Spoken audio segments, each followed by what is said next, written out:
Hi, my name is Hannah Shively, and this is my brief but spectacular contribution to music history. As a female in a historically male-dominated field, I've grown increasingly fascinated by the fierce yet frustrating testimonies of female musicians. Clara Schumann pioneered a lasting movement for us. I invite you to journey with me as we cello rondo through her life before exploring the splendor of her captivating piano trio in G minor. Obviously, more than 3 minutes is required to speak about her incredible life, but I'll attempt to do her justice. Come along.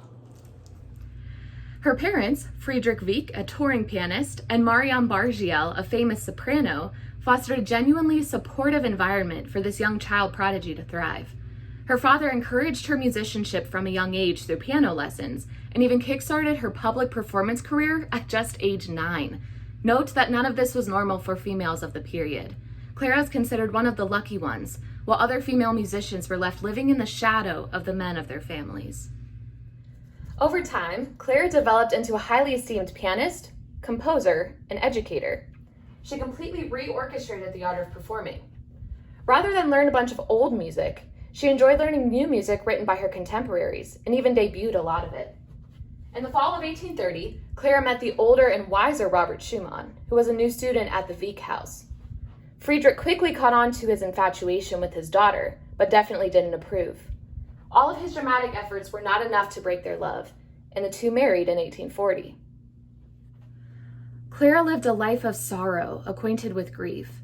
4 years into their marriage, Robert suffered a severe mental breakdown, most likely due to depression because of his self-induced hand injury. That fall, the famous music couple and 2 of their children out of an eventual 8 moved from Leipzig to Dresden. Here is where she truly commenced her career as a solo composer. Traditionally, she wrote for voice and piano. In 1845, she decided to venture out and start composing for instrumentalists. Besides intentionally setting this piece in the dreary key of G minor, Clara intricately utilizes other musical techniques that further evoke her emotions at the time. The piano trio is organized into 4 movements. First comes the allegro moderato in common time. Through multiple modulations and chromaticism between the strings, she establishes a notion of turbulence and tragedy. Overall, there's an exceptional balance across all 3 voices, which demonstrates her exquisite compositional skills. Next comes a trio in 3/4.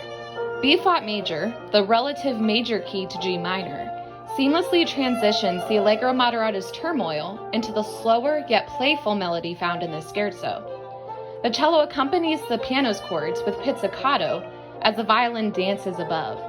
Conversely, the lyrical trio adds an element of grace to the playful energy of this movement before repeating the scherzo. Third is the 6/8 andante in G major. The piano solo gives way to a gorgeous healing melody from the violin.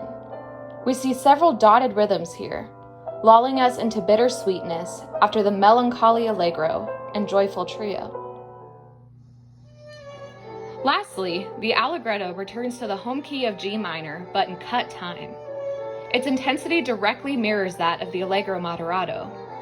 In addition to Robert's deteriorating mental state, Clara suffered a miscarriage towards the end of this composition.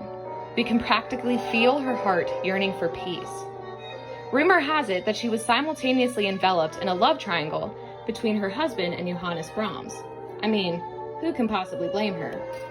However, when we look at the timeline of her life, we notice that this composition was finished in 1846, which is 7 whole years before she even met Brahms in 1853. Make of it what you want. I'll let you do more research on their tea, since I'm running out of time.